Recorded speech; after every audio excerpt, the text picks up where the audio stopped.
Welcome to episode 3 of the GymMyth.com podcast. Today's guest likes his milk raw, his beer cold, and his hair waxed. He is the man, the myth, the legend in his own mind, none other than Keith the Wolverine Norris. If you're easily offended by booze, barbecue, or high school boy humor, you might want to skip this one. Also, since we recorded this one live at Friedman's Barbecue, you're going to hear some pops, clicks, booms, people hitting the table, sipping on whiskey, ice cubes clanking glasses, all that kind of good stuff. Just don't worry about that and concentrate on the conversation. Check out GymMyth.com for show notes and leave a comment if you want to continue the conversation. Also, leave us a review on iTunes, check out our Facebook page, GymMyth.com, and follow me on Twitter at TheRealCorbin. You can also catch me on Facebook and Instagram at Corbin Thomas. If you like today's podcast, please share with your friends and family. All right, here we go. So sad to find out that of those 300 calories that you burned while you're on your treadmill, you could have burned 250 by sitting on the couch. Shut up and sit down.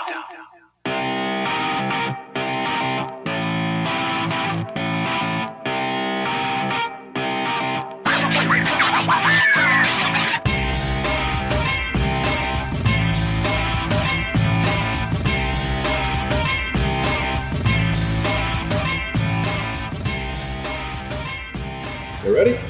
Let's do it. All right, welcome to the GymMyth.com podcast. I'm your host, Corbin Thomas. Today I'm sitting down at Friedman's Barbecue with the co-founder of PaleoFX and efficient exercise partner, Keith Norris. How are you today, Keith? What's up, Corbin?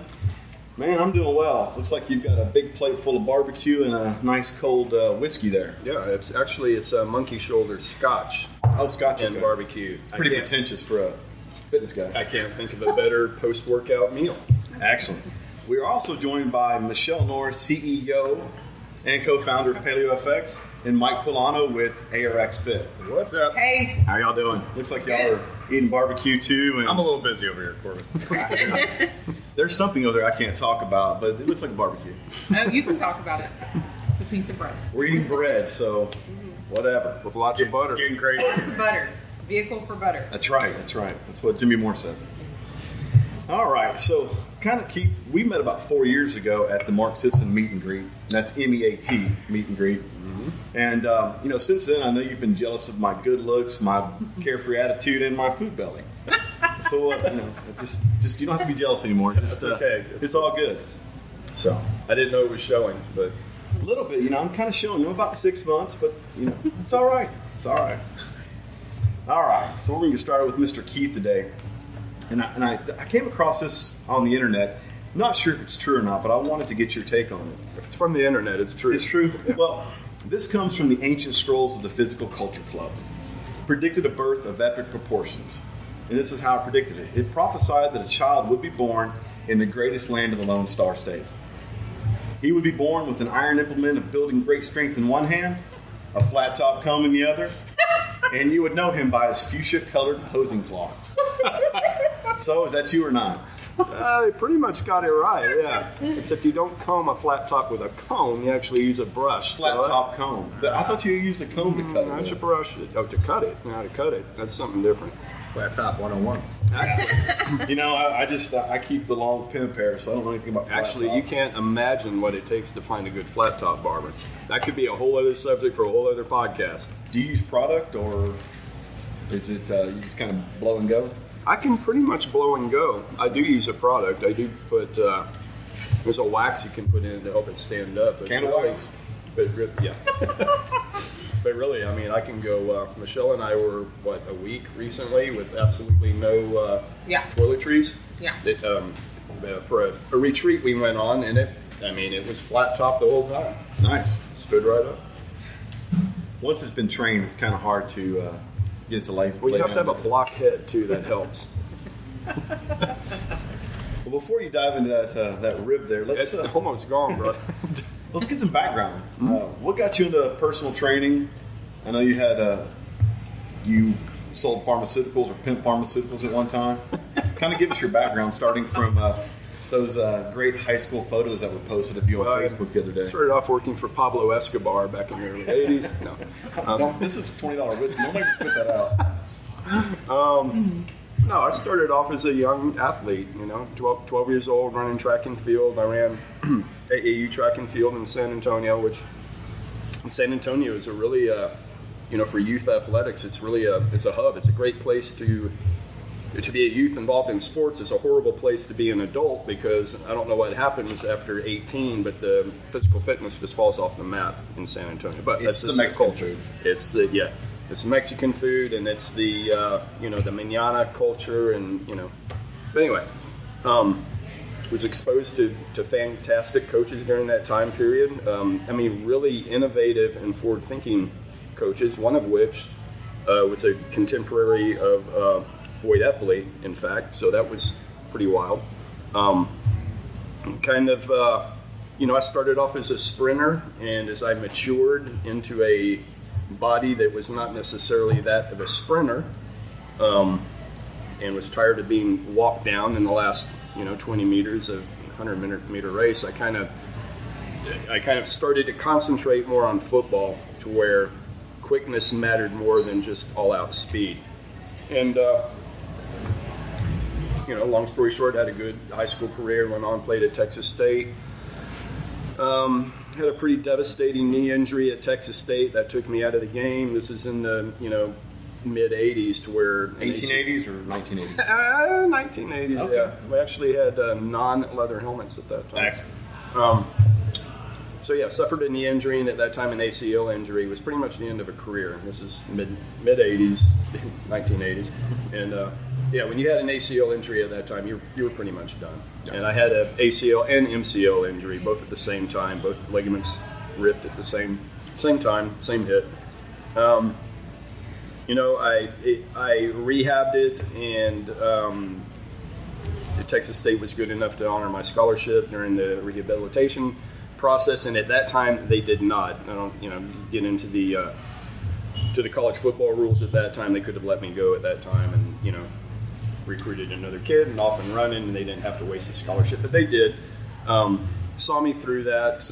Went into the military, and still love training. I've always loved training. I've always been into training my entire life, and I was always one of those players that I had to train to get on the field with the guys who were just naturally more talented than I was. I had to train myself to be able to play with those guys. And that didn't quit. After I went into the military, I was still trying to find ways to train, being on ship, being underway, being in country for long periods of time. So I had to come up with different innovative ways to keep myself trained, because I found, kind of like I am now, if I don't train, I'm a nasty son of a bitch. And Michelle here to my left, probably nodding her head and saying, yes, he can be. So and it's always been that way. It's just been my love, and if I don't get my weekly dose, then I'm just a shitty person to be around. So anyway, we just went from there. I came out of the pharmaceutical industry. I came out of the military right into the pharmaceutical industry, not with Pablo Escobar, but the legitimate, sort of legitimate pharmaceutical industry.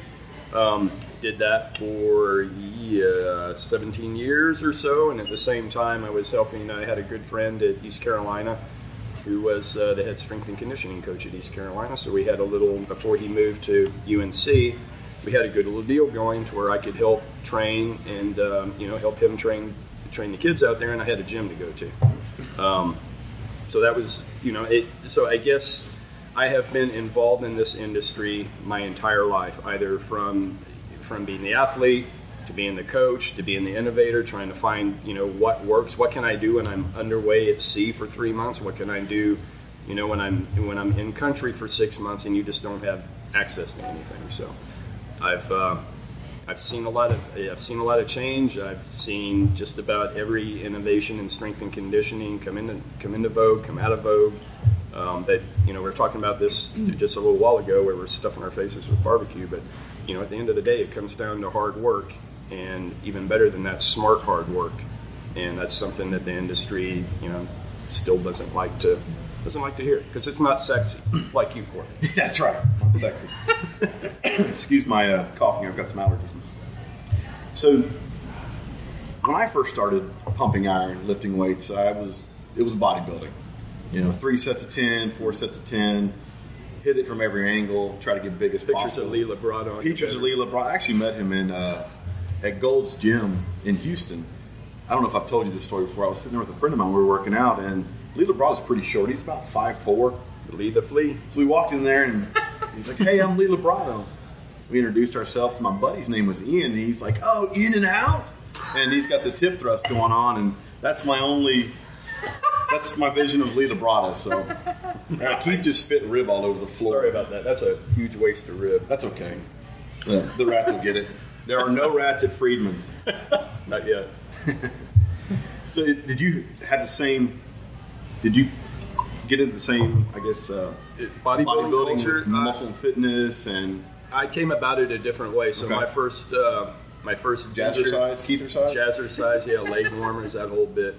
No, I came in through it. He has a picture of what's his name, Simmons, Richard Simmons. I was saying Gene Simmons, but that's not the right guy. Or Louis Simmons. No, I came into it, my first exposure, other than the Sears, cement weights that every kid had in their garage, and, we're out Concrete. there. Yeah, what'd I say? Cement. Cement. Concrete. Cement's an ingredient in concrete. Talking to a concrete guy. But yeah, I was, that was my first introduction to weights, right? So everybody had that. We're out in the garage. It's freaking 130 and sweltering out in the garage, and The bar's like ½ inch in diameter. It's bending with 35s on each side. I had the water weights. You had to fill them with water or sand. So I put some water in there, and Yep. I didn't have a bench, so I did a floor press. Well, I went down and set the weights down, and they busted from all the water. So that was into my lifting career at 6 years old. that was it, right? Yeah, That was it. the I'm weight done. sense. Yeah. Touched a lot of food, though. But yeah, so that was my first introduction, if you can call it, to lifting weights. I had a lot of older friends, older cousins that, that I quote unquote lifted with. We Keith is flexing right now. fucked around out in the garage. But my first actual exposure to no shit weightlifting came through the track and field exposure. So I mean, the first lifts I did were like, cleans, hang cleans, that kind of stuff. So Power movements. more power movements. But this was all done in a gym at Powerhouse in San Antonio.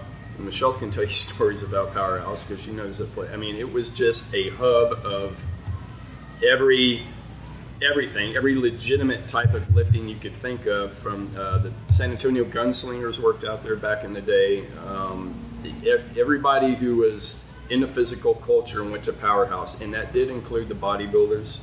And the strippers. And strippers. I mean, it was That's one of the same about that time. It was a circus at that time, but it was very cool to be a kid there, because you got to see that all these training modalities had a place and they all worked. And I mean, you got to play with all of them. I mean, You played with the strippers? Well, no. Just want to make that. We may get some people commenting on that. We have to clarify some of these things. So I got exposure to all that, and I saw that there was legitimacy in everything, but not everything in every component was legitimate. So there was pieces of bodybuilding that they worked. I mean, they worked fantastic. Not everything worked. And so you were able to mix and match and see that, and you knew the bodybuilding guys knew diet. I mean, they freaking got ready for contests. They knew diet. Yes. The athlete, the football players, and the track and field guys, they knew that kind of training. They knew how to utilize hang cleans and deadlifts and all of the power movements properly. So you were able to see all of that. You even saw the hit guys. I mean, we had some of the earliest Nautilus machines in that place. Arthur Jones style? Yeah, Arthur Jones style. So I got to see everything. So I was not put in a box and told that this was the only way to train. I got to see everything. I got to dabble with everything. I had coaches at that time that were very. They used what works, which is what I do now. I don't care where it came from. I don't care if Richard Simmons came up with it. If it freaking works, it works. He's swole, bro. He's swole. Yeah, that headband, dude. That curl's swole.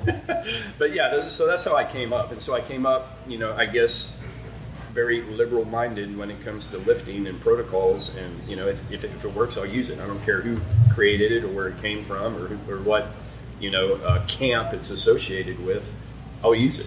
Just a side note, he does wear a headband at home. Nice. Wow. I'm going to have to meme that out here pretty soon. Punked out. Where did that come from? Man, from the top ropes. All right. So Gloves are off. Very liberal in the way you schedule your trainings, or you develop, or actually you program your workouts. Yeah. That's kind of heresy in today's nutrition and fitness world.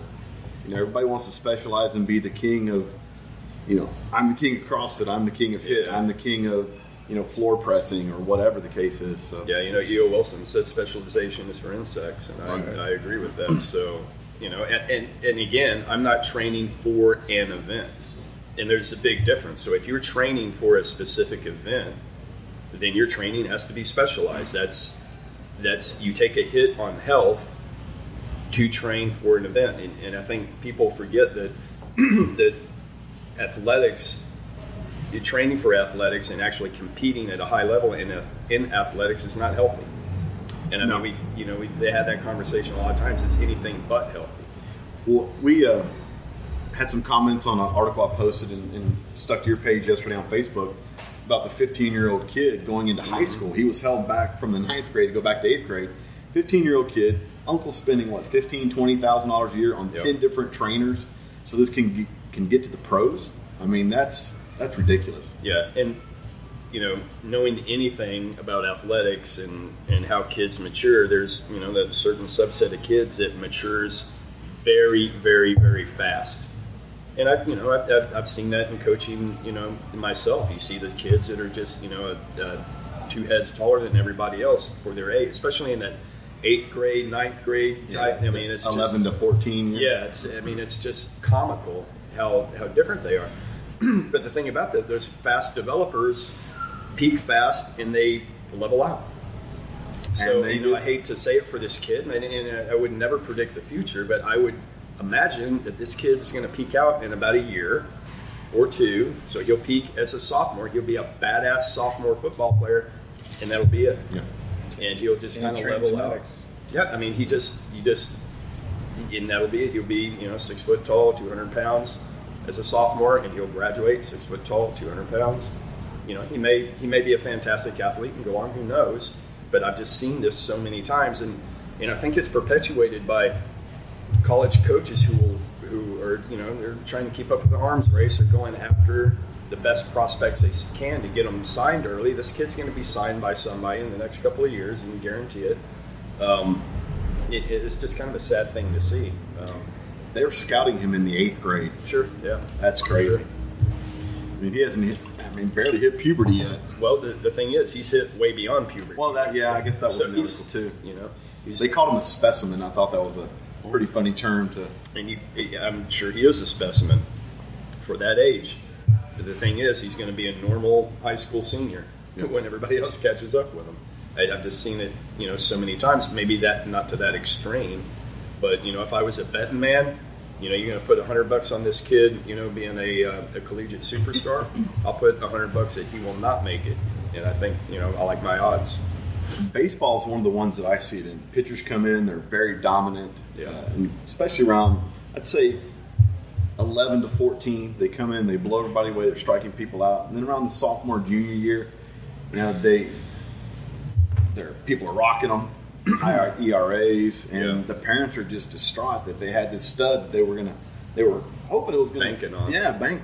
We're going to live in a nice big mansion, and now he's pitching at some JUCO. Yeah, and he'll never make it. Yeah, and plus is he's shot mentally because he's used to dominating. Yeah. Now that's the worst not part. Dominating. It's psychological. And he probably doesn't have a work ethic now because he didn't have to have a work ethic because he was so dominant.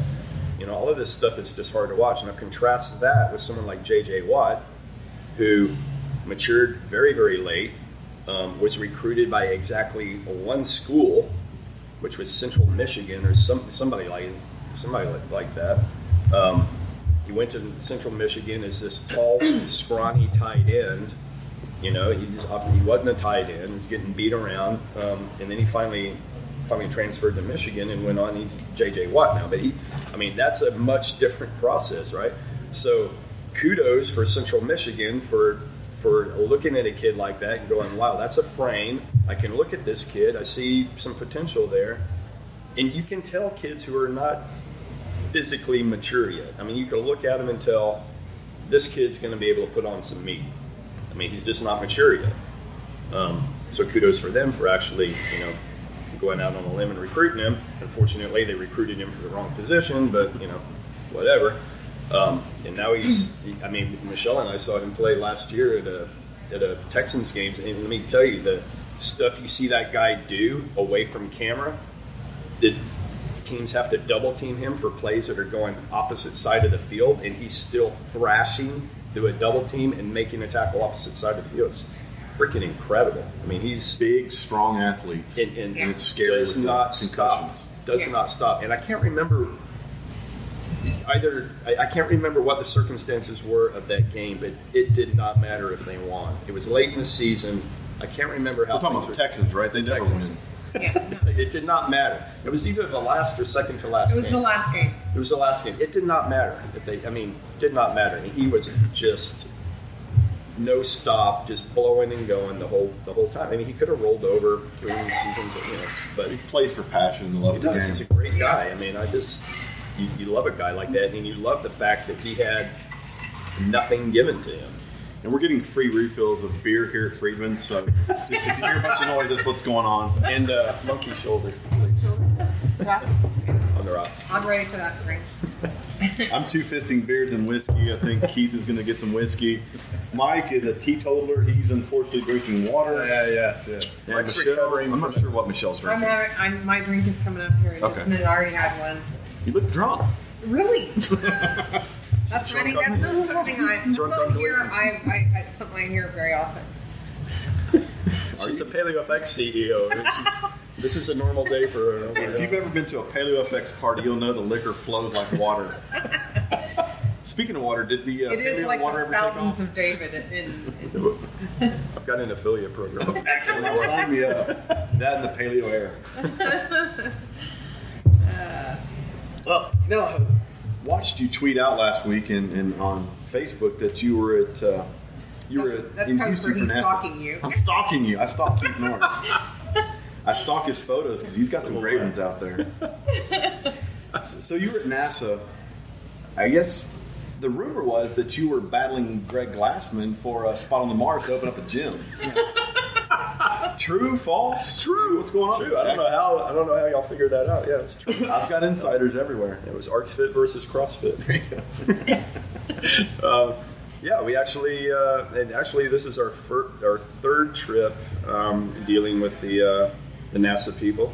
2 of those trips were in Pensacola, Florida, and this one happened to be in Houston. So NASA is genuinely interested in our ArxFit technology.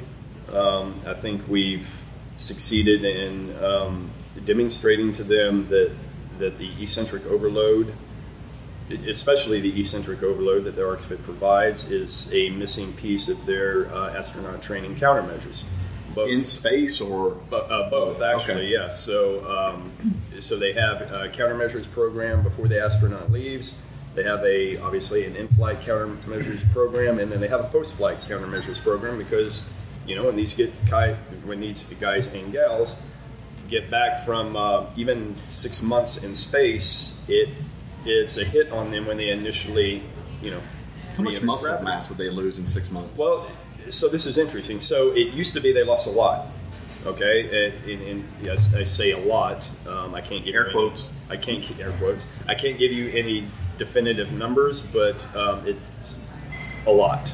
I don't enough that they would be partially unable to do what debilitated. Debilitated when they came home. Yeah. So now NASA has made a lot of progress in their countermeasures program. So now the astronauts get back. Yes, they're pretty debilitated when they re-enter gravity, but they snap back pretty fast. The problem is... But they still lose muscle mass. And they lose some bone mass, and we're talking 6 months. So if you extrapolate that out to a 3-year mission, that's not going to work. And there's some other issues going on with a 3-year mission. One of which is, in one scenario, these astronauts are going to go to Mars, and they're going to be asked to essentially construct a docking station when they get there, and they're going to turn around and come back. Now, there's for sure a lot of robotics involved in any construction project. It's not like they're going to be up there slinging sledgehammers, but they are going to have to be able to function after they land in a gravity that is 0.4 of what Earth's is. So, after being roughly a year in space, these guys are going to and gals are going to have to be able to function once they hit Mars. They're also going to have to be able to function if an emergency comes up. There's all kinds of issues. They're going to have to be able to move. Right now, they can't do that. So, for instance, right now, if there was to be an emergency landing back in Earth, most of the astronauts are not going to be able to get out and function. They're not going to walk their way out. They're not going to walk their way out. They're not going to be able to. They're not going to be able to deal with an emergency situation if they're out in the middle of Siberia somewhere, and it's going to take 12 hours to get a rescue crew to them. Who knows what's going to happen? They're not able to function, or a sea landing or whatever. They're just not going to be able to function. I mean, they're pretty debilitating. So, even though the countermeasures program has come a long ways, and they've been able to put a tourniquet or stem the blood flow with the muscle loss and the bone loss, they're not totally there. And there's some reasons that we can get into why they're not able to right now do that. But suffice to say, they don't have an ability to do an eccentric overload. They just don't have that ability. But the ARX does provide that. The ARX can certainly provide that, and the ARX is gravity independent. And I think it's, I think that it's a little bit shocking to them that these boneheads in Austin are coming to them and they're like, they have their exercise phys people, and it's not that their exercise phys people don't get it, but it's just they didn't. Yeah, we have more liquor coming in. More liquor coming. We're getting good. You're fine. As long as the booze is flowing, you can talk. You're all fine. You're fine. Thank you very much. Thank you. Thank you. Look at Where that. was I? So that's a pretty drink. It has flowers. Now, if you eat the flowers, you're really paleo. There she goes. She ate the flowers. Without a gluten pill. Without. Huh? Yeah. So I think when you present this to them, that the ARX Fit is it's just a totally different way of looking at exercise. So if I control not the force that I am putting on a trainee, but if I control the speed of the movement, that's a totally different way of looking at exercise, and that's what we're able to do with ARX Fit. I mean, we are controlling the speed of the implement and not the force. The trainee is controlling the force. Totally. That's why I can put somebody who's just come through an ACL surgery, for instance, on the machine. He gets done with his work. I can jump right on the same machine, very little setup change, and I can go full force. It's because the machine is controlling the speed. The trainee is the one creating the force against the speed. Right. So it's just a totally different way of looking at exercise. And once you step out of the box and you look at it from that direction, then there's a whole lot of many other possibilities. And it's just like anything else. When you come up through a system that has told you resistance exercise equals you pushing against a defined force, and that's all. When you look at exercise or when you're creating devices, if that's the only way you see the picture, that's the only way you're going to see it. That's the only way you're going to understand it. And so what we did, we just came at it at a different angle. No, I'm not going to control the force. I'll let the force be what it's going to be, whatever the person produces. I'm going to control the speed of the implement. And the trainee's not going to be able to alter that speed, although they're going to try to alter it. Right. So that's, it's just a different way of looking at it. And even with very, very, I mean, these people they're literally rocket scientists. Literally rocket scientists. And you see the lights go on when they get it, when they go, oh. I like something smart people. But I got to tell you, it's intimidating being, one of the only non-PhDs, and I mean PhD+++ in the room. But you can walk up there swollen, and they're like, man. Dude, I hit a front double by, and it's... Slap pose. It's on from there. I need a picture of that. But yeah. I think I've got one in a fuchsia colored thong. It wasn't a thong, but nice. I don't know. That split was pretty low. That was a thong. That was some butt cheek creep. Oh, yeah, we've had this argument over and over about what that was. And I don't know what it was. It was ugly though, whatever it was. And there was a flat top too. yes. Even He was back in the then. military then. Even back then. Nice. Well, But yeah, so that was a really cool, and it's just, you know, and NASA's such a massive bureaucracy to have to work with, just because, you know, one group of people were like, yeah, you guys are rocking, you guys have it going on, we'd love to work with you. I mean, that's one channel out of 20 that have to be wooed and brought in. So, you know, but it's fun to get in the batter's box. Yeah. I mean, not many people get a swing at it, right? And we are getting a swing at it, which is cool and it's exciting. So. One thing I like about the ARX Fit is it's not your typical piece of exercise equipment where you got to do 10 reps of an exercise. Usually about 3 and I'm toast. Yeah. And that's usually what I hear from guys that have tried it. My son's tried it, and we have some video of it. It was pretty funny. Yeah. But it's safe for, you know, ages 0 to 99. That's what I like about it. Yeah. We've also got Mike here with ARX. What's your thought on the ARX? We're putting him on the spot. He's just smirking and laughing at us. I just came for the barbecue, honestly, and to watch Keith do a killer podcast. What are my thoughts? I mean, I'll be brief. There's been nothing. There have been a lot of things that have attempted to do what ARX Fit is now doing, right? I think it's just important to think about it. It's just that next incremental step in all of the training tools that Keith grew up with and that you grew up with, and how it used to be water bladders, right? And then the Nautilus cam came along, and so that generation of machines, and now we see a bunch of different things that are floating around all the big box gyms today that are all just these small adjustments. The biggest adjustment has been made now, though. We've taken the gravity out of the equation, and that has changed the ball game entirely. When you can match somebody's force perfectly to them, it doesn't matter if you're Keith or my grandma, right? That same machine knows you and will only give you what you are capable of. So that whole idea of the ego stepping in and you put too much weight on the bar and that ends badly and then you're out of work for 6 months, that no longer has to happen. And so I see it as kind of a paradigm shift in what we've been doing for exercise. And if anybody knows the way I train, they know that I am, one of the things that I'm adamant about is auto-regulation. So I am not let me back up and say, I am not a linear periodization guy. I don't believe that you can predict today what you're going to do 3 months from now. I just don't believe it can be done accurately. I believe if you're highly, highly specialized, you can get close to that. But, you know, how many highly, highly specialized people are we talking about in the world? I mean, we're talking about an elite few power lifters, an elite few Olympic lifters. The day-to-day person is not going to do what, he's not going to even be close to knowing what he's going to be able to do a week from now. I mean, you can't do it. There's so many variables that get thrown into it. You know, your sleep, if you had a fight with your old lady, if you know what, all of these things add up to stress. Alcohol. The alcohol. You know, lack of alcohol for me.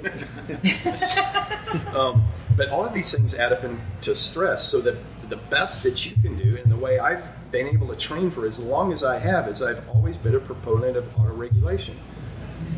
You do what you can do today to the maximum of your ability, and sometimes that's going to catch you off guard. So let me back up a step and say, we also try to manipulate things by saying, well, I've got all these wearable devices, so I can check my morning core temperature, I can check my heart rate variability, I can do and all of this stuff. I can do the tap test in the morning to see if my central nervous system, and it's been my experience that most of the time when you think, I'm on today, brother, every test I've shown is I'm on, and I fucking suck. I'm like, what the hell? Every test I did before now said I should be on, and I sucked. Conversely, I've gone into the gym when I felt like shit, been tired, had 2 hours of sleep. Best workout ever. Bam, boom, blew it out of the way. And, you know, where did that come from? I freaking don't know. So what I found is You auto-regulate every freaking workout you do. I don't know where I'm going to be. I auto-regulate with speed if I'm doing power movements, or I auto-regulate with force using the arcs fit. And I can auto-regulate with force using the arcs fit because I have an instantaneous readout. I know exactly my force production according to my biomechanical position throughout the full range of motion. I know if I'm sucking, I know if I'm kicking ass in the moment. Keith always kicks ass. It always. One thing about the ARX is it's very humbling. You know, when I first got on there 4 years ago, I'm like, man, this thing is not going to stop me. And I had a back injury, and I'm like, this thing's not going to stop me. And you try everything you can to stop it. You resist it going down, you resist it coming up, and you get off and you're like, damn, I got beat by a machine. Yeah. It's such a different training tool. Yeah, it is. It's not, it doesn't stop for anybody. And that's the thing. That when I was talking about that we set the speed, we set the speed, and then a lot of times people are like, well, what do you mean set the speed? Well, there's a lot of parameters we look at. It depends on what kind of time and attention we're looking at. It depends on, limb length, all of these other things. But once the speed is set for whatever exercise, it's not going to change. I don't care who you are. I don't care how strong you are. It is not going to change. That machine is moving the same speed. You're trying to absolutely either stop it on the eccentric or push it away from you faster on the concentric, and that's it. But that speed is not going to change. So another good part about the ARX is, so you get the eccentric overload. That's a given. If people are following what I'm saying here, the eccentric overload is a given. You've got that. But the other good part about that is you've got compensatory acceleration training on the concentric. Bless you. Now you are pressing just as fast as you a couple drinks in this guy. He's throwing big words around. Pressing everybody. I got to get my dictionary out. That's an old, Dr. Squat thing. He was huge on that, and that's how he trained. You use a weight that's relatively light, right? But you move it exceedingly fast. And you were finding out that for the central nervous system, for the most part, it's the intent to move the weight fast, not necessarily moving the weight fast. That's not the whole story. There is good that comes from actually overspeed training, and that's a whole other subject. But compensatory acceleration training is a huge part of what makes ARX what it is. One of the cool things in general about ARX is all the stuff that's Keith's learned throughout his years, all the professionals that have been in the training world, and compensatory regulation and overtraining, or the overloading the eccentric, and all these things that have been attempted are now available to the layman, right? Like, you don't have to know anything. Yep. And as long as you have a trainer who gives you the certain cues, you're going to get compensatory regulation. You're going to get overloading on the eccentric. You're going to walk away in one session, that probably took 15 minutes of your life, being the most highly trained that you're ever going to be in your life, right? And you're still not going to know what those words mean. Yeah, and you're not going to need to know. You're going to feel what they mean. You're going to feel what they mean. It's interesting. Michelle doesn't know what they mean, and she benefits from it. No, I do get that because I've been around you for so long. But no, if I was sitting here and hadn't been around Keith Norris for 20-some years, anyway, I wouldn't know. But the thing is that my thought process about ArcsFit is it's completely lunk proof. It really is.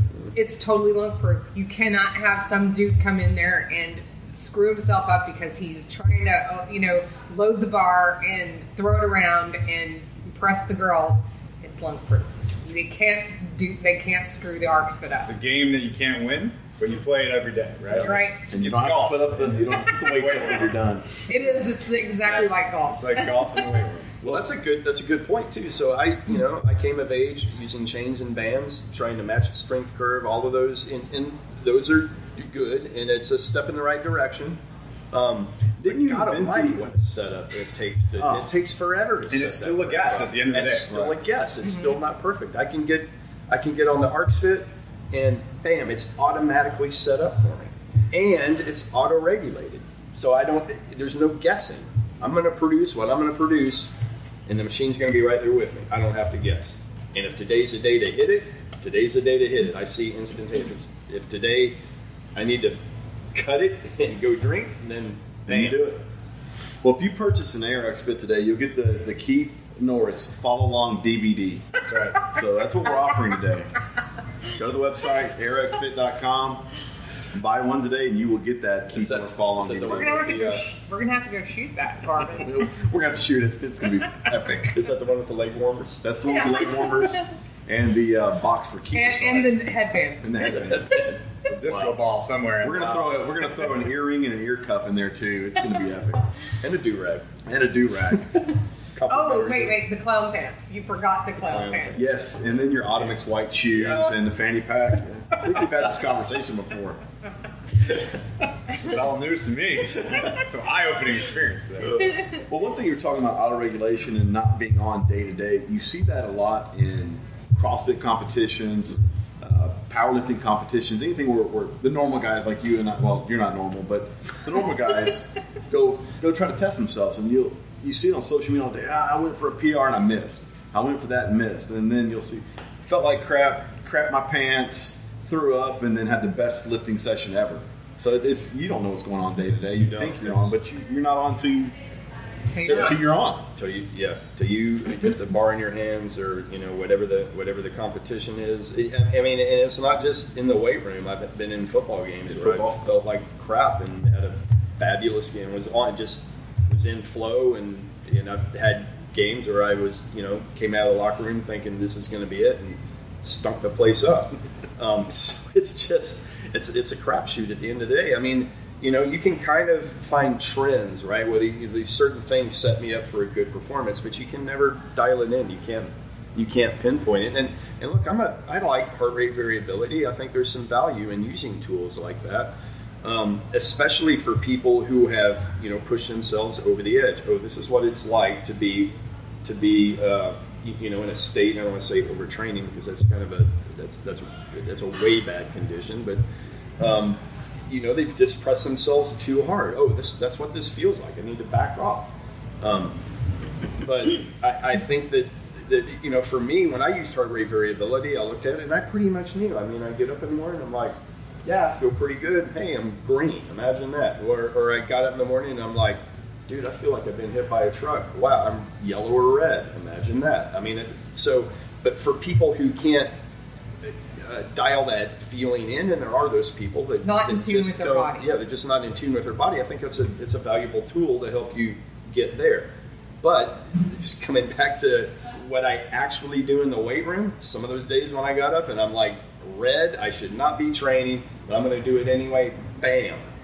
Big numbers. So I never follow my heart rate variability color. So you understand what he's talking about. Green is good, yellow is caution, and red is bad, just like a stoplight. Yeah.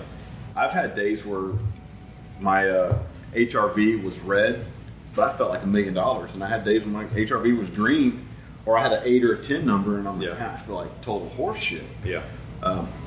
Going back to football, my best game as a sophomore in football, Al Bundy style, was I had strep throat, 103 temperature, and had the best game of my life. I played linebacker, had some sacks. How do you chalk that up? I mean, there's so many things that go into a performance. This is his glory day. That's my glory day. No, if the scouts had been there, man, I would have been signed and then dropped the next week. You'd be on NFL pension right now. That's right. Or with a concussion. I'd be talking to a vegetable right now. Where it's hard. What's in your knot? Damn.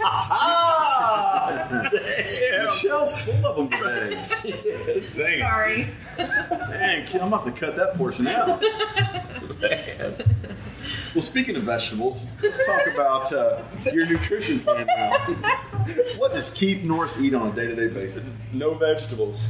No, that's not true. No. I make vegetables all the time. I go for nutrient density. I mean, if you were to look at my diet, if I were to try to explain it and cut it back to the to the bare minimum, it's nutrient dense. Just about everything I put in my mouth, if I have an option, is going to be the most nutrient dense. Wow.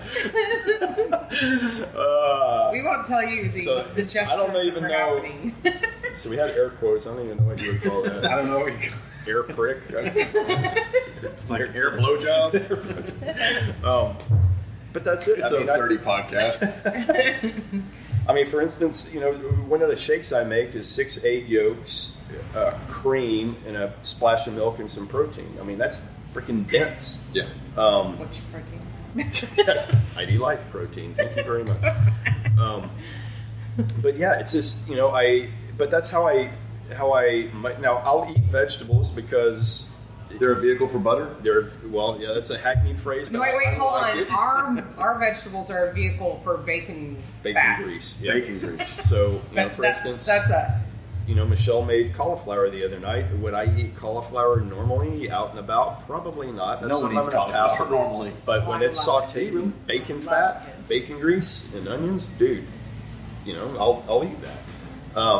But am I the guy that's going to be running around eating the raw broccoli? No, not gonna. That's not me. I'm just, I just don't care for it, and I don't motor well on it. My workouts are still pretty intense. I've got to have some caloric density in what I take in. So. I've got to just keep the raw calories pretty high because of what I do.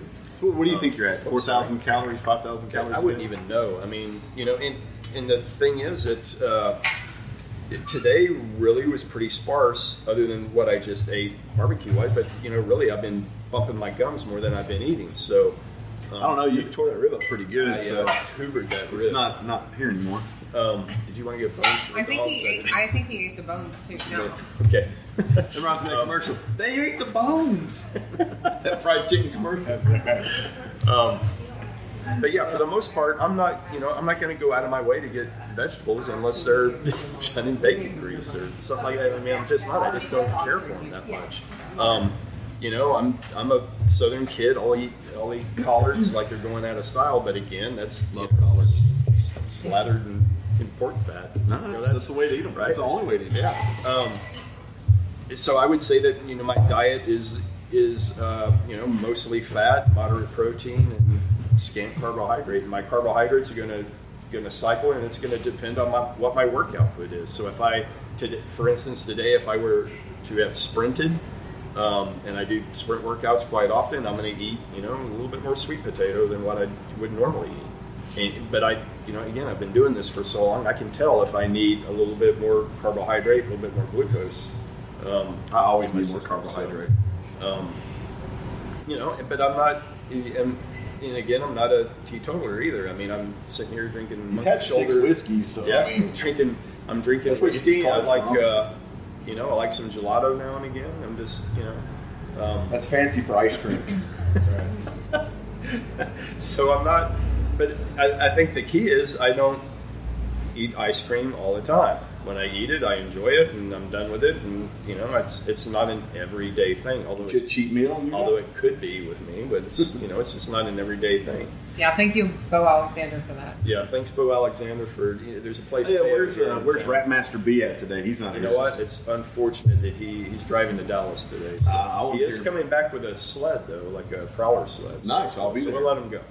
See if we can break that one too. Well, yeah, you had a sled 4 years ago. It's been sitting in the corner for. Well, we've been it all the hell up. And anyway, so. Well, give us a day in the life of Keith Norris. You wake up in the morning.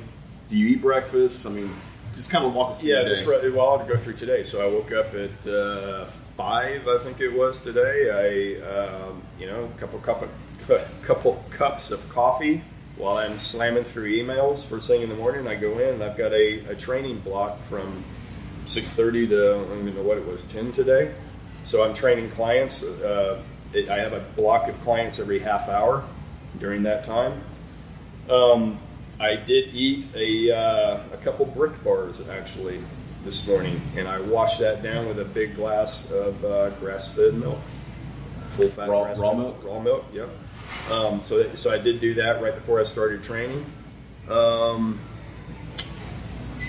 and I have been going all day since between training clients and having Paleo FX meetings and training clients. And what I just ate, barbecue. So I had a rib and a few bites of brisket that were freaking badass. Oh yeah, and so when I got home, before we came out here, Michelle had made a protein shake.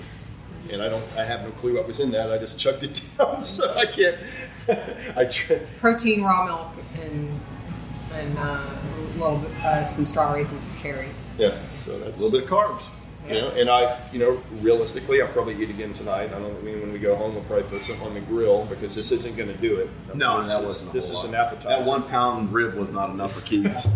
That's an appetizer, so we will eat it. I don't know what we're going to eat, but it's going to be something off the grill and maybe a small salad or something. I don't know what we have for sides, but that's pretty much it. And I think the big thing is, Corbin, is I don't stress over it, and I think that's the downfall of so many people is stressing over their diet. Logging calories, weighing food, yada yada. I mean, there is something to be said for the cortisol implications of stress.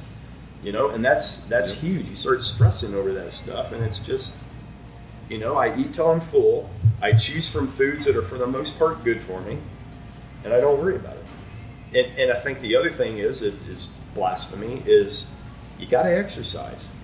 Oh, this podcast is over now. You're talking about work. You have got to. The human body was meant to work. I mean, it just was. I mean, we were given this body, and this body was meant to move, right? And you can absolutely you can get away with a lot on the dietary front if that body is humping every day, and that's just a fact. Well, you mentioned protein powders and supplements. Kind of give us your rundown on the supplements you take, and Sure. mention names if you want. Yeah. So Michelle and I are ID Life reps, and the reason that we are ID Life reps is in the position we're at in PaleoFX, we were hit with just about every supplement company you can freaking imagine. Wait, you mean Red Deer Antler Velvet Serum doesn't work? I have not found, in my experience, that any of that shit works. I found raccoon piss is just bomb. Well, I know some companies like to use beaver anus, but I'm not going to name Hey, any names. beaver anus isn't for everybody, but if it's for you, Man. to each his I mean, it own. is paleo, but I kind of draw the line at anybody's ass. I'm not being in licking my butt food. for anybody. But just to make a very long and funny story very short, we had a friend of ours who was involved in this, or who was getting ready to be involved in the company, who was making a lot of money with another company, and she was getting ready to leave her former company to go and sell supplements. And Michelle and I were like, Oh no, we You got to might stop have her. You might have to cut this, but what the fuck? Do you know what you're getting into? So basically, we looked at it to tear it down to keep her from being involved in the company and to save her from going into Making a big mistake. Yeah. From making a huge mistake. Well, it wound up, we looked at the company and we're looking at it so that we can give her reasons why not to be involved with the supplement company.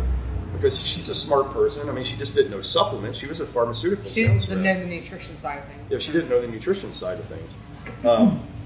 So anyway, we're looking at the company and we're going, holy shit. They actually got it. They finally We got can't- it right. Somebody got it right. Damn, they're freaking right. I mean, they're onto something, and the something they were onto was well, there's a lot of things they were onto, but the first thing that caught Michelle and I was a pinpointed micronutritional program that was designed for each individual person, and they were able to pull that off by doing a questionnaire and using an algorithm of over 7,700 studies, and we were just like, damn. And then the next question was, well, you can figure out what somebody needs and actually deliver it to them, but obviously the quality is going to be shitty to pull this off. So we went on the quality side of it. Looked at the quality. Holy crap.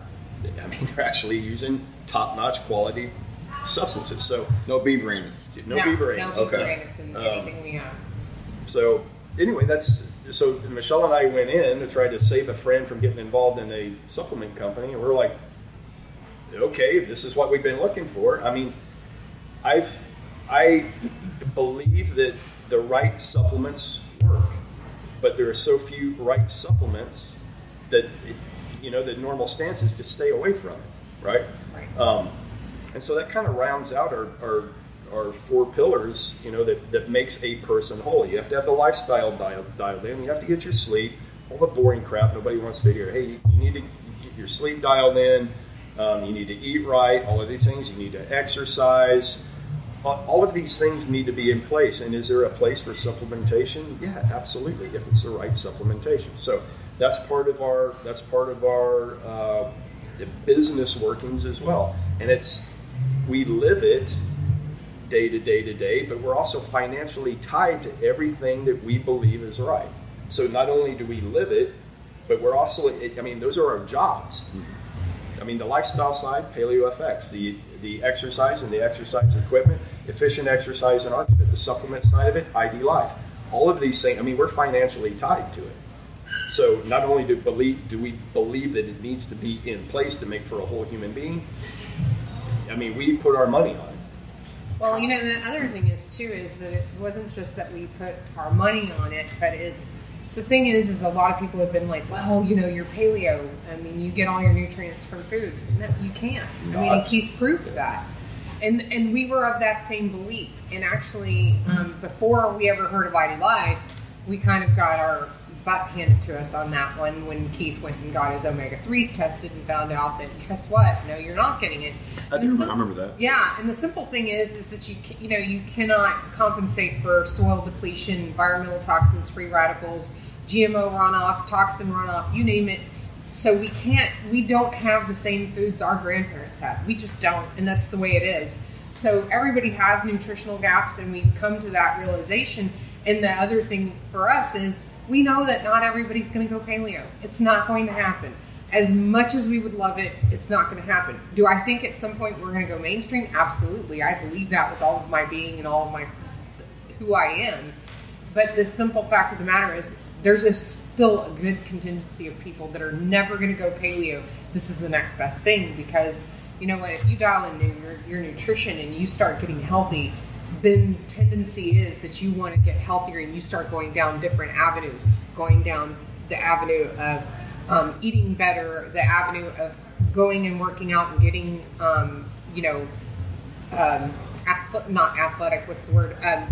Ripped, swole. Active. Just, getting active. And we're finding that with a lot of the people that have gotten involved, and it's crazy. The stories we're hearing in ID Life are the similar ones as we've heard in paleo. I've gotten off all my medications. I've reversed my diabetes. And the thing is that nothing is a cure. What it is when you finally give your body what you need to give your body is going to do what it needs to do. No different than when you feed it in paleo, you feed it what it needs. It's going to do what it needs to do, and it's capable of amazing, incredible things. And I think that's probably the thing that people don't get with, I don't know, particularly with me, is that for me, paleo is amazing because of the simple fact that when you are giving everything that your body needs, your body is an incredible machine, for lack of a better word. It is capable of doing incredible, miraculous things. From some crap. Oh, it can recover from some long-term. It's like people like remineralizing teeth and doing. That's mind blowing. And I think a lot too is that first win. So the idea in coaching is, say in baseball, you're coming down, you get one batter on base. I don't care, get him on base. I don't care if he gets hit. I don't care if it's a bunt, whatever. Get him on base. That's a win. That's just a psychological boost for we see it all the time, especially in like it's the rally cap syndrome. It is, and it's true. The same thing happens with fitness and health. I don't care where that first win comes from, whether it's somebody taking ID Life and they feel better, and then they're like, "Damn, what else can I do?" And that "what else can I do" question is, well, you can go paleo, you can start working out, you can do here's the laundry list, and they just get better. You can't imagine how many people that have come to paleo through ID Life. It's unbelievable. Because they want that other win, and it could be anything. It could be people come through ID Life, feel better, go to efficient exercise. Or they start exercising, feel better, go to paleo. It's that first win thing.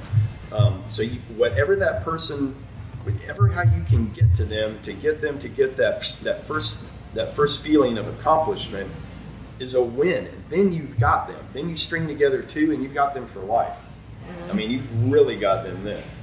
That's when we have like maximized. Okay, so between efficient exercise, ArcFit, ID Life, and Paleo FX, we're maximizing reach. to change more people's lives and get them healthy. Because the bottom line is, I don't care what you use to get healthy. It doesn't matter to me. If it's paleo, if it's ID Life, if it's EE, if it's ArxFit, it doesn't matter to me. But if I get you the message and you go find your way and you get healthier. It's the education. Exactly. Bam. Get educated, get healthy. I see you posting all the time. And that is my whole thing is I don't care how you do it. It doesn't matter. A lot of people think I'm such a stickler about paleo. I think paleo is an answer for a lot of people, but it's not the answer for everybody. I see people do well on vegan diets. Right. I see people do well on low fat. It's what works for your body. Right. What works for and you. you got to find that. But the thing is you have to find that. You ain't going to find it at McDonald's. Nope, not going to happen. But you might find it at Arby's because they got some delicious sandwiches. If you ditch the bread. Kidding. Only halfway. That's I only eat the bottom of the bun. Take a gluten pill. That's good. It's most people are bombarded with messages about health and fitness, and they become so tongue-tied right now. But they become so confused about what to do. They just say, "Screw it! It's not worth it. I'm going to go back to what I'm doing before." And then 30 years down the road, they're on statins. They're taking blood pressure medicine and metformin for diabetes, and then they want to figure, well, what can I do now? Well, it's not too late, but the pharmaceutical industry, which Keith used to pimp, says it's too late. You need to take our pills and move forward. Yeah. You know, it's a journey, and you have to find your way. Yeah, And that's the big thing. And whether you do, so we use this nutrition or you use this workout plan, get moving, start eating better, pay attention to what you're putting in your body. Get adequate sleep. I can't even talk. Adequate sleep. Damn, whiskey. Shoulder. I'm drinking Garrison Brothers today. So, get adequate sleep. Stop stressing. You know what you need to add to your 4-pillar assault? You need a 5th pillar. You need a float tank.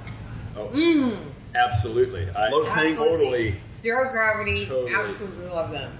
Yeah, zero gravity here. So when is the ARX float tank coming in? We need it. Okay, so here's here's the next big thing in fitness. You're going to have a very high-end workout component, ArxFit. You're going to have a cafe set up. You're going to have your top-end coffee, maybe you have Keith's jet fuel. Yeah, you're going to have that, and then you're going to have recovery. Maybe. And we're going to have fat water, fat coffee, fat whiskey, fat beer. I'm telling you. Kidding. You know, if I had the ability to have an ArxFit arsenal right next to a Kevin Johnson zero gravity float tank, I would. I don't know if you'd get me out of that place.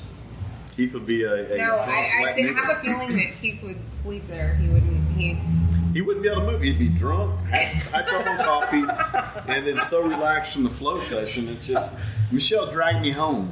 Have you gone to zero gravity? No, I haven't been to zero gravity. No. Okay. Oh, you gotta go. Yeah, you gotta go. You gotta yeah, Kevin does it right. I do my own float tank at the house. I just kind of lay in the bathtub with some salt and put some headphones in. No magnesium. I wake up and then I'm peeing myself. It's great. I've got this picture in my mind. I don't want to. Tiffany with a 50-pound bag of Epsom salt.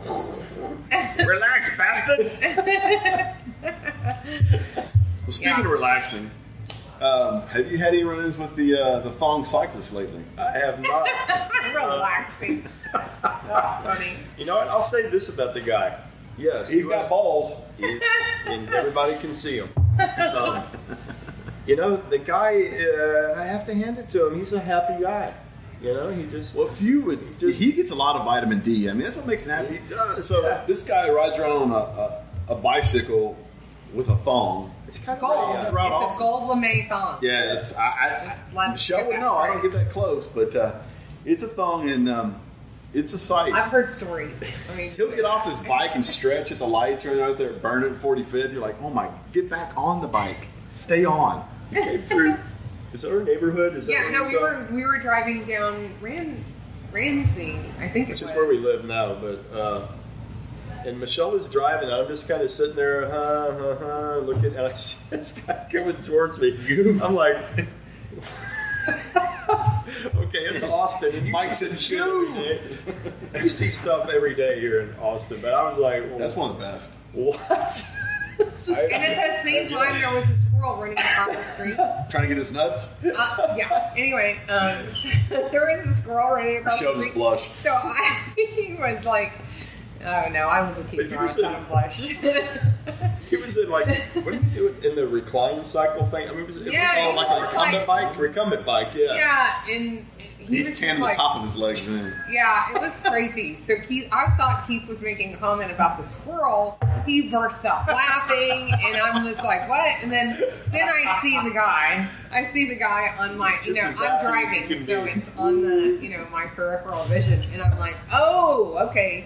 And I had heard stories about him. He's kind of legendary. He's kind of like Leslie. He's got his own little thing here going on in Austin. Not Leslie, our former trainer at Fishing Exercise. Rest in peace, Leslie. Yeah, no, Leslie. We'll link to that in the show notes so you know who Leslie Leslie, the Austin's transvestite. Anyway, yeah, it was kind of funny. Yeah. Austin's a beautiful place. It is. All kinds. Well, as we wrap up, let's go over 3 movements you like. Movements. I can't even talk today. Too much whiskey, Keith. 3 movements that you recommend to stay young. Deadlifts, dips, and sprints. What about turkey skid-ups? Yeah, I could throw that in there. But if we're talking about staying young, mainstay, deadlifts, dips, and sprints. I mean, you can't go wrong. Posterior chain work. You got some chest and tricep development. And you've got sprints. Everything. Yeah. So you can run from the zombies. Which, by the way... Or Sharknado. Whichever one. If you've ever done a deadlift on an ArxFit machine, holy freaking shit. I will be by there to try that. Holy shit. It's all I can say. It will rip you up. This podcast is brought to you by ARX Fit. And ID Life Wellness. And ID Life Wellness. There you go. The only thing you can't do on the ArxFit is sprint. That's the only thing I haven't figured out. Can you do curls in the squat rack? Dude, you can curl on the ArxFit. You certainly can. Nice. Curls today. I'll be right on. The bike's pretty swole too, so the ArxFit works. Yeah. Because I want them. Real quick before we start wrapping this up, have you ever had anybody do nothing but ARX Fit for, say, 3 months to see how it worked for them? The answer is yes. And we did a quote, here's my air quote again, study where we brought in people, and we did, how long was that? Was that 12 weeks? I want to say it was 12 weeks, and it was exclusively ArxFit. Unfortunately, we did not do before and after DEXA scans because we did not yet have an association with the University of Texas that we have now. But the amount of how did we measure body fat? I'm trying to remember. It was impedance, body impedance, which I get. It's not the best way to measure body fat. I totally get it. But the trend that we saw in these people, the trend was definitely there. Everybody freaking put on body weight. Everybody lost body fat. We've done our fair share of DEXAs as well. Yeah, so we've done a lot of DEXA. And on top of that, we've got a lot of good data going in. And what's interesting is we're trying to position ourselves with NASA for NASA to actually fund some studies for us to do work with ArxFit. So this would be really, really cool. But I mean, this is the thing. So when I first got on one of the and I think it was version 1 of the beta units that Mark and Randy Reinfleisch had of the ArxFit, and I had kind of seen videos of it, and I was like, what the hell is this? I'm kind of trying to put it together in my mind, and I know strength and conditioning, and I'm watching these videos, and I'm going, what the hell is going on here? When I actually first got on it, I was just like, pardon my French, but motherfucker. I mean, it was such a hit to both my muscularity and my central nervous system. I had never had that because nobody has ever, unless you've been on ArxFit, you have not been fully taxed throughout the full range of motion in any exercise. I don't care how well you dialed in chains and bands doing a bench. I don't care how well you did it. You did not dial it in as close as we can with ArxFit. You just can't do it. And so when you initially get on it, and if you know strength and conditioning inside and out, like I did and I do, I mean, the lights went off in my head. It was just like, son of a bitch, man. What the hell was that? And then it was just, my mind just like downloaded program. How am I going to program this? I mean, I've been on a high since I got on it. Was it 6 years ago? 5, 6 years ago? So, and I mean, I know you're trying to wrap up here, and I'm still drinking whiskey. No, I'm just listening to this guy over here tapping this, whatever he's cutting down there. It's messing with my OCD. But yeah, I mean, it's just incredible. And when you get on it, yes. Do we have DEXA scan stuff? Yes. Do we have? I mean, I have many clients I've had come in and get a DEXA scan. Initially come back. I had a girl that amazing, Julie Satterley. I mean, this is a girl who is in her early 30s, 3 kids. I mean, she was. I don't want to get too much on the pocket, but she was in a rough way, and she came to me and said, I really don't have any money. Would you train me and use me? And I told her that I would train her if I could use her data for a talk I was giving. That was essentially the trade. Yeah, I'll do it, but I need to use your data for a talk I'm giving. I had no clue this girl would respond the way she did. She freaking put on 19 pounds of muscle, and this is no bullshit. I have a DEXA scan to prove it, and lost body fat. I mean, 12 weeks. Every time she walked through the door, I looked at her, and it was just like, it was like a different person. She trained twice a week. It was like a different person walking in. Every time she walked in, she was such a she is a top responder, and I look at someone like that who is a top responder, and I think, damn, if that kid could have been introduced to athletics when she was a kid, there's no telling what she would have done. Mm-hmm. Because she responded so fast, but just amazing. I mean, just the biggest amazing what we can do is that we can wax about how amazing it feels to do a deadlift and on ARX and whatnot. We can talk all day about how swole somebody got and this and that. We don't expect anybody to take our word for it, right? We have data. You got to get on it. Until we get on it. And we show people data, and we show DEXA scans, and people swap out 7 pounds of muscle for 7 pounds of fat for 7 pounds of muscle. Yep. A net 14-pound swap in 3 months. In less than 3 hours. Better body for life. Dude, I get it. It sounds too good to be true, but I don't tell anybody that at first. I just show them the numbers. Yeah. Because ultimately that's what we're here for, is to show the data. You got to take it for a ride. Yeah. But when you get on it, you go, oh shit, I see. Yeah. But, I mean, it's not easy. Whoa, what is this thing? It's a combination. It's not magic. It's not magic, and you can't lollygag through it. But it will punch you in the mouth. I think it will. On the shoulder press, it's going up, so you're in essence doing a pull up. Right. You're pulling against it, and when it's coming down, you're trying to. It's the weight of the world on your shoulders, and you're trying to fight against it, and it's a tough workout. Yeah. All right, so before we wrap up, Mr. Norris, we're going to go through and find out what is the one myth that you hate that's being perpetuated in the fitness and nutrition industry. I think perpetration is a good word. Perpetration, penetration, I mean, it's all the same. Now he could have 10 different answers. God, give us 2. There's a gazette, but I think the one that breaks my heart the worst is the jogging to lose weight thing. I mean, wait, you can't jog to lose weight? So my Zombie Runs app is no good? God, I paid $5.99 for that. I mean, it is just... It's just so hard to see people who do that and who trudge around, and they're in the mindset of, I got to get my miles in so that I can lose weight. You're losing weight, you're losing muscle mass. I mean, it's... But if they like it, are you okay with that? Well, okay, so here's the thing. Are you doing it because you like it? Do you genuinely like it, or are you doing it because it's a Zen experience and you're out moving and you're in nature and this, that, and the other? Cool. I hate cardio. Are you doing it because you think you're losing weight? Or you're getting healthy? No, you're not. I mean, and before I have the people who are looking to increase their alactic threshold, there's a reason to lose. There's a reason to go long and slow cardio, but it's not to lose weight. There are reasons behind that are legit, totally legit. But if you're doing that to lose weight, you're totally deceived by the fitness industry. It's not going to work. Well, here's what I do. I jog, I get hungry, I eat more food because I burn a lot of calories. It tends to work that way. Yes. But if you look at the hunger response from that activity is astronomical. But if you look at the blue zones, I'm sorry, go ahead. Yeah, I was going to say, and it sends. So we had this total talk with the people at NASA. I mean, you're training. You can't jog on the moon. They know better than that, You can right? jog on treadmills that are specially designed, apparently. Do they do that? They do, yes. Oh, So that's I mean, we had this long discussion that why are you training? I mean, the stimulus. I'm starting to stutter now. I'm getting so freaked out. The stimulus you're giving somebody is exactly the stimulus you don't want them to have, which is the shed muscle mass. And it produces a lot of stress.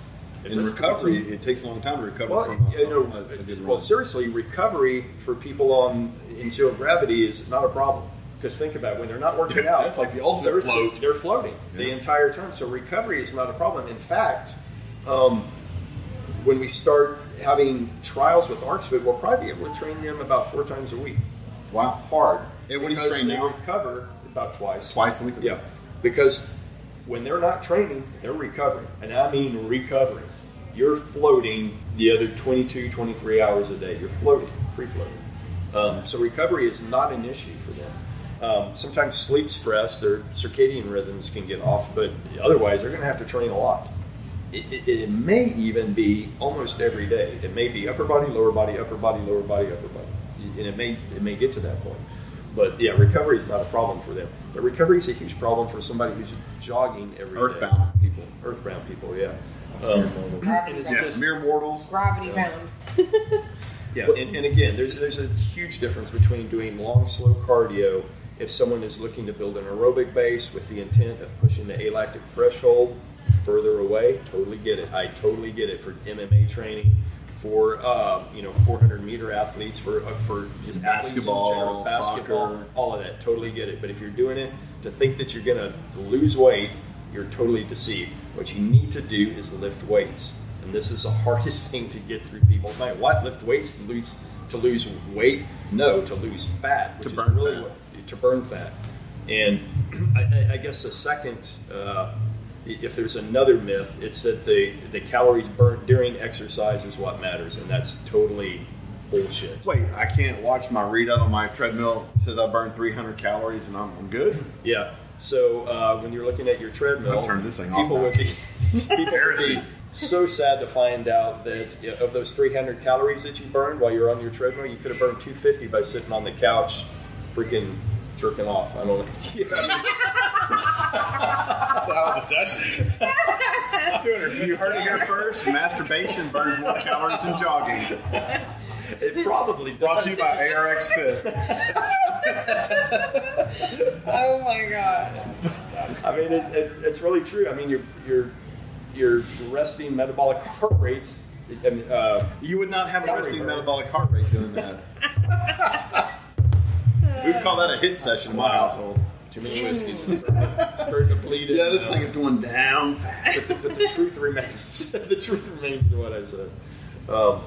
Yeah, so that would be the other one. I mean, that's kind of hard to listen to. And these are things that have been for as This long is as how the I've industry been makes in money. fitness, and it is. I mean, it's just different permeations of that idea because they're ideas that are set in the American psyche or the worldwide psyche, I guess, and they're easily played on.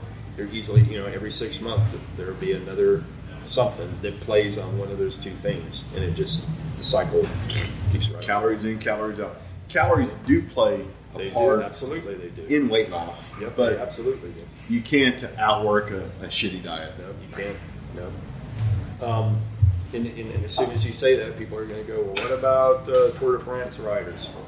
What about, okay, are you busting your ass 8 hours a day on a bike? Up and down hills, Up and down hills? Are you doing that? shooting testosterone allegedly. EPO and everything else? Yeah. I mean, are you Leather working a manual labor job 12 hours a day? Probably not. We're all sedentary, sitting behind microphones, talking to people. That brings up a good point. Blue zones. You're familiar with the blue zones. Yep. These people are some of the longest lived people in the world. They eat a natural diet. They walk. They do manual labor. As Rob Wolf puts it, they chop wood, carry water. Yep. And they keep their calories a lot lower than the average Westerner. Yep. And that's what you're talking about. And there's another thing they do too. They are in very tight communities. Right. It's family oriented. Family oriented. Less stress, good sleep. They laugh and have a good time. And I think there's a lot to be said for that. And if you look at any long-lived culture, that if you're looking for commonalities, you can forget food. That is a commonality. Right. Community is a commonality. Family ties is a commonality. Low stress is a commonality. All of those simplicity, all of that, minimalist. All of that supersedes, in my mind, and from what I've seen, that supersedes whatever physical output there is and whatever diet input there is. That supersedes everything. Well, you heard it here first. So give all your stuff to Keith and me, and we'll be good to go, and you'll live a long, healthy life. Well, that's why we're gathered here right now, drinking whiskey. And drinking beer and eating barbecue. I walked downstairs a minute ago, and I had to bask in I took a smoke bath, and the smoke down there. Man, it's awesome. That grill is... Hot dogs are going to be pissed. It's good stuff. It is good stuff. Well, Keith, Michelle, Mike, thanks for joining us today. Absolutely. And Thanks for having we'll us. see you again. Yeah. Absolutely. Take care. Great time.